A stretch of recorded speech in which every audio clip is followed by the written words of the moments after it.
معزز سامعین، آل ایم اے لیکچرز میں آپ کو خوش آمدید کہتے ہیں۔ امید کرتے ہیں آپ سب خیر و عافیت سے ہوں گے۔ ہم نئی ویڈیو کے ساتھ حاضر خدمت ہیں اور آج ہم 3 پیراگراف آپ کے سامنے اردو سے فارسی میں ٹرانسلیٹ کریں گے اور آپ کو سکھانے کی کوشش کریں گے کہ اتنے مشکل نہیں ہوتی ہے، فارسی آسان ہوتی ہے۔ آگے بڑھنے سے پہلے آپ سے گزارش ہے کہ آپ ہمارے چینل کو اگر نئے ہیں تو سبسکرائب کر دیجئے، لائک کیجئے، شیئر کیجئے صدقہ جاریہ سمجھ کر، اور کامنٹ سے ہمیں ضرور آگاہ کیجئے کہ آپ کو کوئی مشکل اگر پیش آ رہی ہے ایم اے پارٹ 2 فارسی کے اندر، پارٹ 1 کے اندر، تو انشاءاللہ ہم آپ کی مدد کے لیے یہیں پر حاضر ہیں۔ چلتے ہیں ویڈیو کی طرف، اور ہمارا جو پارٹ 2 کا ایم اے پرشین پارٹ 2 کا پہلا جو پرچہ ہے اس کے ہم پیراگراف کی فارسی میں ٹرانسلیشن آپ کے سامنے رکھ رہے ہیں۔ ایک ویڈیو ہم اپلوڈ کر چکے ہیں اور دوسری ویڈیو میں ہم آپ کے لیے آج 3 پیراگراف لے کر آئے ہیں۔ تو آج ہم جو پہلی ویڈیو میں 2 پیراگراف ہم نے ٹرانسلیٹ کیے تھے، اس کے بعد آج ہم تیسرا پیراگراف آپ کے سامنے رکھیں گے۔ تیسرا پیراگراف پیش کر رہے ہیں۔ چند دنوں سے تم سے ملاقات نہیں ہوئی، چند روزی است کے ترانہ دیدہ ام، تمہاری طرف سے میرا دل پریشان ہے، و دلم برائی تو تنگ شدہ است، تمہارا اور تمہاری لاہوری سہیلیوں کا کیا حال ہے؟ حال تو و دوستان لاہوری چے تو راست، اور تم کیا کر رہی ہو؟ و چے می کنید، تم کو یاد ہوگا کہ تم نے مجھ سے تازہ حالات لکھ کر بھیجنے کا وعدہ کیا تھا۔ یادت باشد کہ کول دادا ای خبر ہائے تازہ را برائم بنویسی، ہم لاہور سے منگل کی صبح ٹرین سے روانہ ہوئے، ماں صبح روز سہ شنبہ بقطار از لاہور حرکت کردیم، میں پہلی بار ٹرین میں سوار ہوئی تھی، اولین بار بود کے من سوار قطار می شدم، دیر تک کھڑکی سے لگی کھڑی رہی، مدت ہا کنار پنجرہ ایستادے بودم، وہ اور باہر دیکھتی رہی، و بیرون را تماشا می کردم، ہم جوں جوں شہر سے دور ہوتے جاتے تھے، ہرچہ از شہر دور ترمی شدیم، ٹرین کی رفتار بڑھتی جاتی تھی، سرعت قطار افزودہ می شد، ٹیلی گراف کے کھمبے اور درخت تیزی سے نظروں کے سامنے سے گزرتے جا رہے تھے، تیرہائے تلگراف و درخت ہا بسرعت از جلوشم می گزشتن، یوں لگتا تھا گویا ہم سے ڈر کر بھاگ رہے ہوں، مثل این بود کہ از مامی ترسید و می گریختن ادائی، اچانک کچھ لوگوں نے اپنے سوٹ کیس ہاتھوں میں اٹھا لیے، چمدہ نہائی خود را بھی دست گرفتن، پتہ چلا کہ ٹرین ملتان کے قریب پہنچ رہی ہے،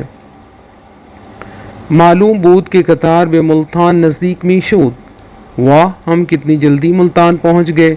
بے چنود بھی ملتان رسیدم، صبح چلے ہیں صبح را افتادیم، اور ابھی دن چھپا بھی نہیں ملتان پہنچ گئے، وہ ہنوز غروب نشدہ بے ملتان رسیدم۔ تو یہ ہمارا تیسرا پیراگراف تھا۔ اب ہم آپ کے سامنے چوتھا پیراگراف پیش کر رہے ہیں۔ ریل گاڑی اسٹیشن پر صرف 3 منٹ رکتی تھی، قطار را آن فقط 6 دقیقہ در ایستگاہ توقف می کرد، گاڑی جب رک گئی تو ایک مسافر نے جھک کر اسٹیشن پر کھڑے ہوئے، وقت سے قطار ایستاد، یکی از مسافرن خم شد، ایک چھوٹے لڑکے کو آواز دی اور کہا، پسر کی را کی در ایستگاہ بود صدا زد او گفت، بیٹے یہ 50 پیسے لے اور میرے لیے ایک نارنگی خرید لے، پسر جان این 50 پیسہ را برگ او برائی من یک دانہ پرتگال سجز، پھر لڑکے کو اجرت دینے کے خیال سے کہا، وہ برائی آن کے بہ پسرت مردی دادا باشد گفت، یہ 50 پیسے اور لے اور تو اپنے لیے ایک عدد خرید لے، بیا این 50 پیسہ را بگیرو برائی خودت ہم یک دانہ سجز۔ 2 منٹ کے بعد جب ریل گاڑی چل پڑی، از 2 دقیقہ ہنگامی کے قطار در حال حرکت کردن بود، تو لڑکا دوڑتا ہوا لوٹا، پسرت دوان باز گشت، ایک نارنگی کا چھلکا اتارتے ہوئے، وہ در حالی کے مشغول پوست کھنن یک پرتگال بود، اور 50 پیسے مسافر کو واپس دیتے ہوئے بولا، 50 پیسہ بے مسافر پس داد و گفت، صاحب میں ایماندار آدمی ہوں، آقا من آدم درستی ہستم، یہ اپنے 50 پیسے لیجئے۔ و فرمائید این 50 پیسہ تان را بگیر، کیونکہ نارنگیاں ختم ہو چکی ہیں، چون پرتگال ہا تمام شدہ بود، اور بیچنے والے کے پاس یہ ایک ہی نارنگی تھی، و فروشندہ بیش از یک پرتگال نداشت۔ یہ ہمارا چوتھا پیراگراف تھا، اور اب ہم 5واں پیراگراف پیش کر رہے ہیں۔ یہ شیراز سے دلی تعلق ہونے ہی کا سبب ہے، بسبب دل بستگی بشیراز است، کہ حافظ نے کبھی سفر پر جانا پسند نہیں کیا، کہ حافظ ہرگز ناخواستہ است بسفر برود۔ وہ شیراز کی قدرتی خوبصورتی کو جان و دل سے چاہتے تھے، طبیعت زیبائی شیراز را از جان و دل دوست میں۔ انہوں نے پھولوں سے بھرے ہوئے مسلح کے سبزے کی تفریح و تفریح در سبززار ہائے پرگل مسلح، مشہور نہر رکن آباد کے کناروں کی سیر کو سفر اور بحر و بر کا نظارہ کرنے پر ترجیح دی، و گردش در کنار نہر معروف بے آب رکن آباد را بر سفر و تماشائی بر و بحر ترجیح داد۔ وہ کہتے ہیں امی گوید نمی دہند اجازت میرا بصیر و سفر، نسیم خاک مسلح و آب رکن آباد۔ حافظ آخری عمر تک شیراز ہی میں رہے۔ حافظ تا پایان عمر در شیراز ماند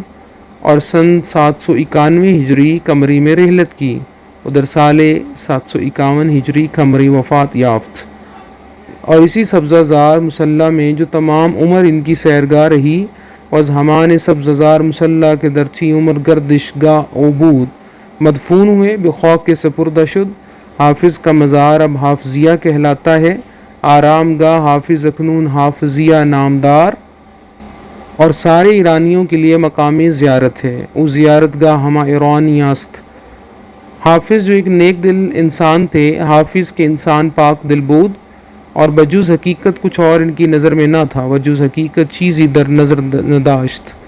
ہمیشہ اپنے زمانے کے ریاکاروں اور مکاروں سے برسرے پیکار رہے، پیوستہ بار یا کاران و ظاہر سازان زمان خود در مبارزہ بود۔ تو یہ 3 پیراگراف تھے جن کے ہم نے فارسی میں ٹرانسلیشن آپ کے سامنے رکھی ہے۔ امید کرتے ہیں آپ کو یہ سمجھ آ گئے ہوں گے۔ انشاءاللہ ہم اگلے ایپیسوڈ کے اندر، اگلی جو ہماری ایپیسوڈ ہوگی اس کے اندر انشاءاللہ 2 سے 3 پیراگراف کی ٹرانسلیشن پیش کرنے کی کوشش کریں گے، تاکہ آپ کی آسانی کے لیے آپ کو سمجھ آ جائے اور آپ آسانی سے تیار کر سکیں، اور امید ہے کہ انہی میں سے کوئی نہ کوئی آ بھی جائے گا۔ اپنا خیال رکھیے گا تب تک کے لیے، اگلی ویڈیو تک کے لیے، اور ہمیں اجازت دیجیے۔ اور آپ سے ایک ریکویسٹ ہے کہ آپ نے ہمارے چینل کو اگر سبسکرائب نہیں کیا تو ابھی سبسکرائب کر دیجیے، لائک کیجیے اور شیئر کیجیے۔ اپنا خیال رکھیے۔ السلام علیکم۔